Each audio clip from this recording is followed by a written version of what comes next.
Guys, welcome back to my channel. I got to thinking the other day that I get a lot of the same questions, especially over Instagram. Sometimes they're commented on YouTube, but a lot of times they're just DM'd on Instagram about what do I use for my brows? What do I use to prime my eyes? Lots of questions that I don't typically talk about a lot because most of the time once I get on camera on YouTube, I already have a lot of that stuff done.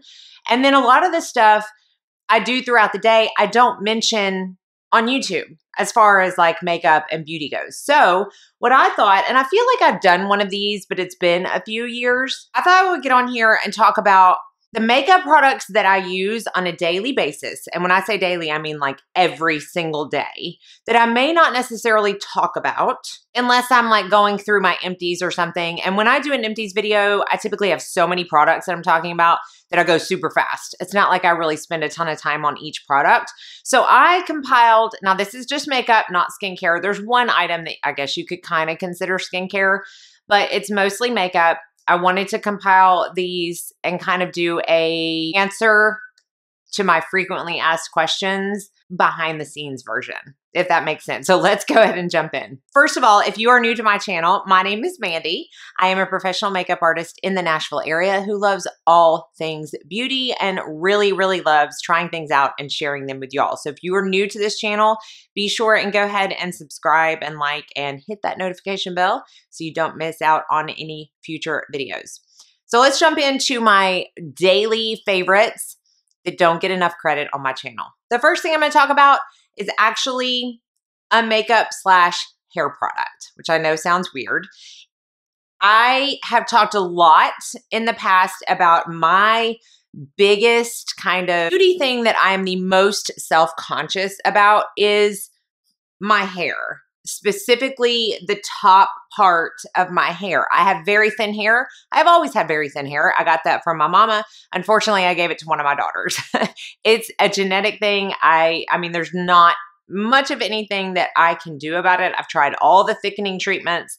Y'all, I have tried it all. I have had hairdressers tell me that I have thicker hair in the back, but definitely not up here at the front. So I feel like it gives the illusion that I have thinning hair when really I just have thin hair. So what I like to do is take this shadow. This is from Makeup Geek and it's called Clean Slate. So you can see it's like a very cool toned grayish shade. Now, if you can see, my roots are a cool tone brown. It's kind of a mousy brown is what I like to say, is my technical true color, I guess. Even though when I was little, I was like, I mean, I don't know what y'all called it, but we called them towheads, like super, super bleached blonde hair. But as I got older, it just got darker. So I will take this shadow, and I know that there are a lot of like hair powders on the market, and a lot of them are marketed to like cover up the grays, right? I don't need grays covered up. Luckily, I don't have a ton of those yet, but I do need my scalp covered up. So that's what I use this for. And I've gone through multiples of this. And this is just my favorite color because I feel like it blends in the most natural. And I will take this brush. This is the It Cosmetics brush. You know, I've used it so much. I have no idea, but it's like a big fluffier eyeshadow brush.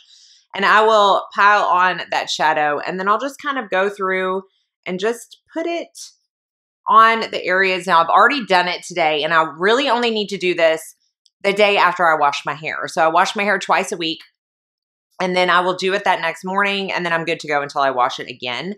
But I just really get into the areas that are super thin that you can see my scalp through, and it just gives the illusion of a fuller head of hair. It makes me feel more comfortable. It is, I don't feel like talked a lot about because again, I feel like when people talk about hair powders, they're doing it to cover up their grays. Y'all, I cover up my scalp and this is like my go-to product. Again, I've gone through so many of these. I buy like 3 or 4 at a time. One lasts me, I mean, probably a good like 2 or 3 months. And then I throw that pan away and I get another one out because it is just a step that I don't foresee myself ever stopping, because for me, it makes a world of difference. Now, another kind of self-conscious thing, I mean, as I get a little bit older, I kind of care less and less about it, but I do not have brows. I have hypothyroidism, talked about it in the past. I have hair growing all the places I don't want it to, like all over my face. I've got to shave my face, and then it doesn't grow where I do want it to on my brows. So I've had, a couple of comments about, that my brows don't look good, whatever. Look, I will never have the fluffy brow kind of trend that's going on because I don't have the hair to do that with. I have to paint my brows on every single day unless I want to walk around with a brow that stops right here.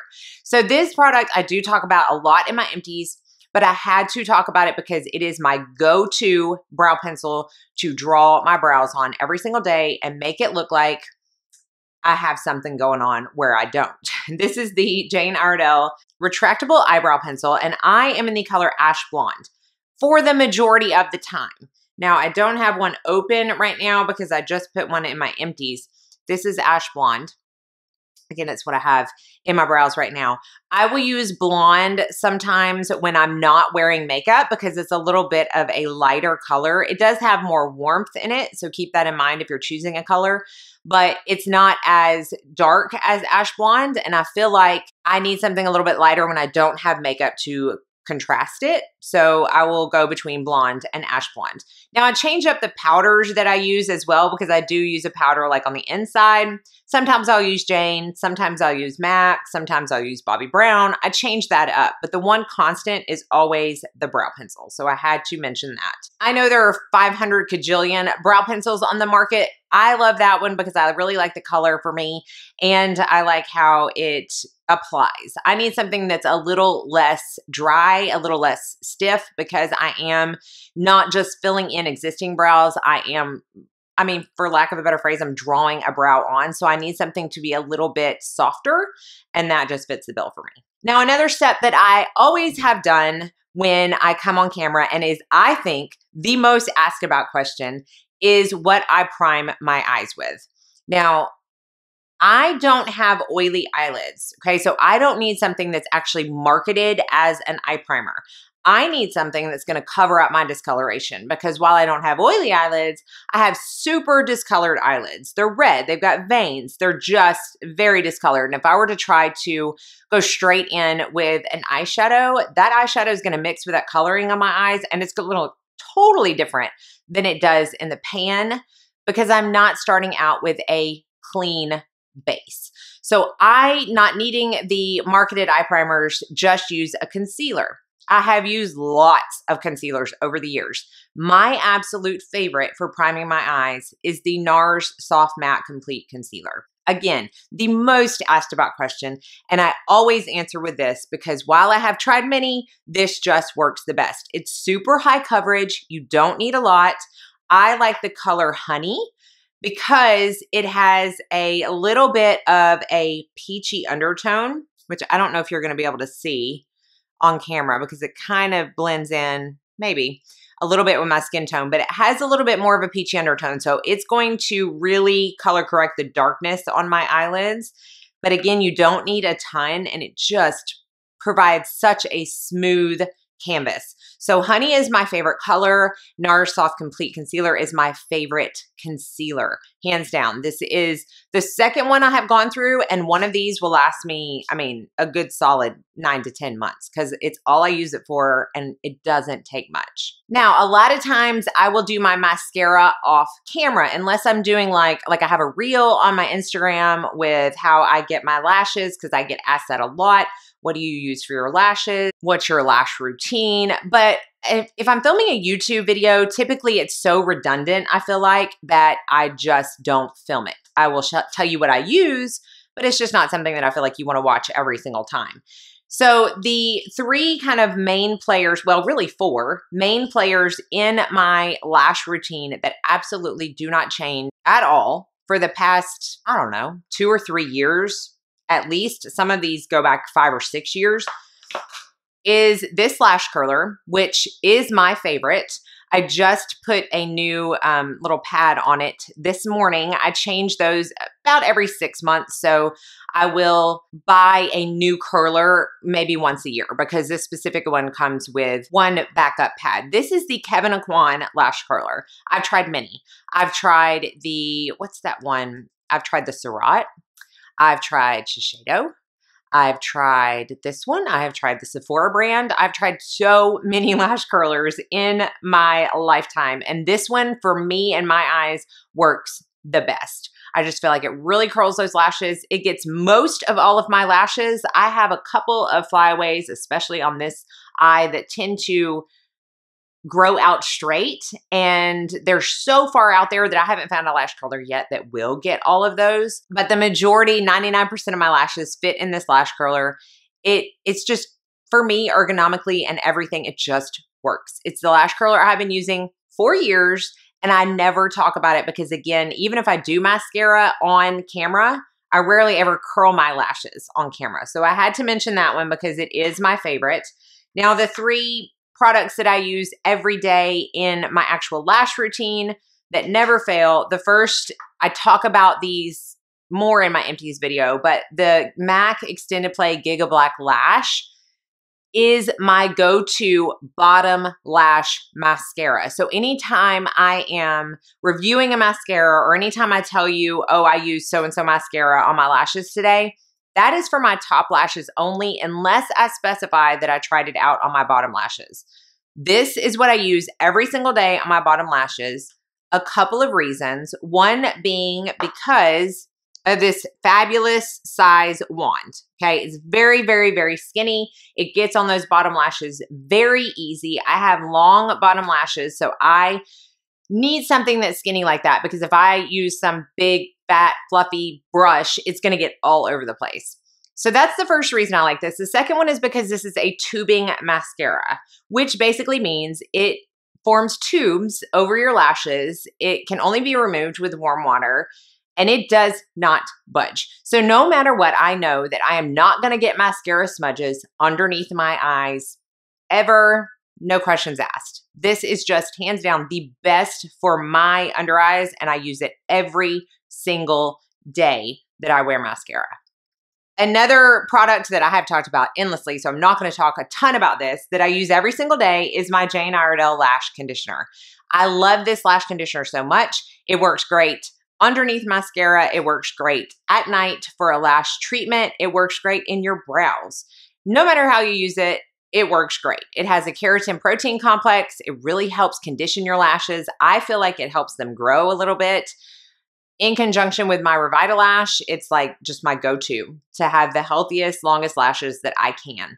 So definitely something that I have been using for years and years, and I can't even tell you how many I have gone through. The lash conditioner is such a favorite.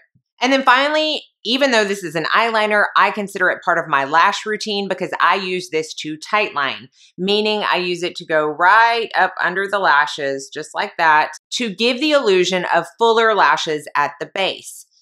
As I get older, and I've noticed on clients as well, a lot of times as we get older, that kind of flips up, right? So that little strip that your lashes grow out of, your waterline, your tightline, becomes more prominent a lot of times. So I feel like this is a must-have step, in my opinion, to give the illusion of fuller lashes, to help it not be prominent, to make it look like your lashes are just an extension of your eyeball, for lack of a better phrase. I think y'all know what I mean. This is the Pixie Endless Silky Eye Pen in Black Noir. Again, I can't even tell you how many I have gone through in this specific product. It is my favorite because for me, it does not budge. It doesn't transfer to the lower waterline.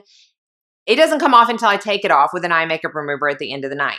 And it is so soft and so easy to use and so pigmented that even if you aren't a connoisseur of tightlining, right? If you're not an expert, you don't love doing it. I mean, it's not my favorite part, but it's something I feel like I need to do. It's not going to poke your eye out. It's not going to tug on that sensitive area because it is so creamy. So if you can see, I'm just going to put very light pressure and put that line.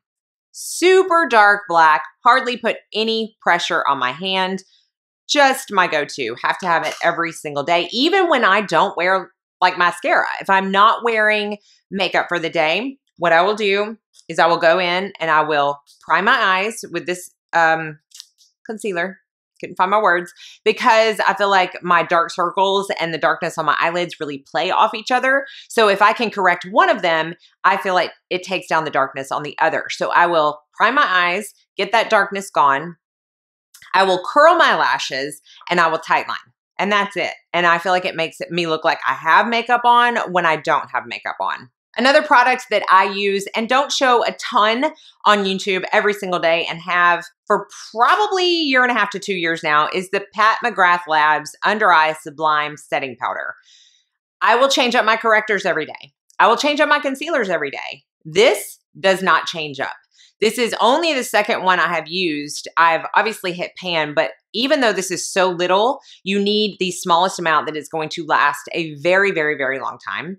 I have tried many under eye setting powders in the past, and while I have others that I love, this is the one that I just keep buying and keep returning to because it never fails, no matter the concealer, no matter the corrector. And since I do change those up a lot, I need a powder to set them that I know is going to work with everything, and so far, this works with everything. Super, super finely milled. You don't need a lot. It does the job. Keeps you from creasing, but doesn't add to the cakiness of an under eye. I remember way back in the day, there used to be these like OG YouTube videos of what's in my bag, right? And everybody would go through their purse. Y'all don't want to go through my purse, trust me. It's not exciting. But I do like to know the lipsticks that people carry with them all throughout the day. Now, I'm sitting here looking at a ton of lipsticks, right? On my vanity, on my desk here, like lots and lots of lipsticks. But I really only carry one in my purse that I reapply throughout the day. I love a nude lip, right? I think we all know that. It's just my thing. We all have something we are most comfortable in. I know everybody's like, you need color on your lips. Oh my goodness, that darker lip looks so good on you. And while I appreciate that, it's just not my comfort zone, right? So while I may wear a darker lip on a video, or I might do a bold lip or something, it's probably not something that I'm going to carry in my purse and reapply throughout the day because I am most comfortable in nude lips. This is the lipstick that I have repurchased the most, and it's Matte Cream de Nude. So, y'all, I mean, I like a nude lip. It's light. This one is almost gone too. I need to put it in my empties. Can you even see that? I mean, it's light, right? I like a nude lip. I'm not going to apologize for it. We like what we like. But this is the one that I carry the most. If people ask me what my most used lipstick is, this is going to be it. Now, I also carry a gloss because y'all know I'm a gloss girl. This is a cream sheen formula, so I don't always feel the need to top this with a gloss. But the one gloss that I carry the most consecutively, right? Like I run out of it, I will purchase another one, and I will probably always have this in my purse, is the Beauty Counter Beyond Gloss in, no, it's not Beyond Gloss. What is this called? Yeah, it is Beyond Gloss. Look at me. In Bare Shimmer. I've talked about this so many times. I've gone through probably 5 of them, at least. And it's basically a little bit darker version of Creme de Nude. So it's going to take down that paleness a little bit, but look at that shine that it's adding. Oh, so pretty. I love a pink nude. I just do. And this is my favorite pink nude gloss. Again, I've talked about it so many times. Okay, and finally, this also lives in my purse, and to me is the most important thing I'm going to talk about in this entire video because it is an SPF. And this is how I reapply my SPF throughout the day. So typically, I mean, obviously my days are going to vary as all of ours do, but on a typical day, I will get up, I'll do my skincare, I'll get my girls ready for school, I'll take them to school, I will come home, do my makeup, film, have a client, do whatever I need to do during the day, right? And then I need to go pick up my girls from school. I leave my house around 2:30 to do that. Before I leave my house, I will always use this product. And this is from Ardell, and it is their SPF. Powder Me SPF. How do I not know what this is called? It's their Powder Me SPF. So lots of good things about this product. It has a retractable brush. It's not only retractable, but it is removable. So every time I deep clean my brushes, which is probably about once every 2 weeks, I will spot clean some of them in between, but definitely I will deep clean every 2 weeks. I will take this off and do that as well. It's magnetized, so it just clips right back on, and it's retractable. The actual SPF powder is at the bottom. You can unscrew it. You can see I'm more than halfway done with this one. Each one comes with 2 refills, or 2 of these. So you put your first one in there and then you have a refill. I will go all over my face with this. I've done reels on Instagram showing you how it does not mess up my makeup at all. By the way, I'm in the shade Nude. There are various shades. This is SPF 30. It does not mess up my makeup at all, but I will also, especially when I'm not wearing long sleeves, I will take it up my arms. I will put it on my hands, down my neck and my décolleté, anything that's showing halfway through the day that I have not already put SPF on in the morning or that needs a touch up in the morning, I will reapply with this powder. I put it on my kids. I have it in my purse all the time so that no matter where I am, if I need a touch up or if I need to apply to begin with on my kids or if they've forgotten to wear it or something, I will use this. I love this. There's lots of powders that you can use. I also love the Color Science powder. The Color Science powder, you can't take off the brush. I like how you can take this brush off and clean it. It is basically a mini version of the Jane Iredale Kabuki brush. So if you have that, you know what this feels like. It's just very, very soft. It's not scratchy or anything, but I just love how you can take it off and clean it. So this, again, because it's SPF, and if you don't know, I am such a stickler for SPF, y'all. I did a post on Instagram, but I got the Opus Plasma eye treatment done this past week. And for the first 24 hours, I couldn't wear anything but the Sickle Fate barrier cream. I couldn't do SPF or anything for 24 hours, y'all. I went to pick up my kids. I had a big old hat on. I had big sunglasses on. And yes, I know it's December, but the sun is still shining. And that's how crazy I am about SPF, which is why this is a lifesaver and will forever live in my purse. So that's it. That is the roundup of my must-have, most used every single day makeup products. Hopefully you enjoyed this. As always, I will have everything listed down below. If you need to get to it quickly, I do use affiliate links. Very transparent about that. So thank you for using them if you choose to do so. Thank you so much for watching. I hope you're all staying happy, healthy, safe, and sane, and that most of all, you go out and have a very blessed day.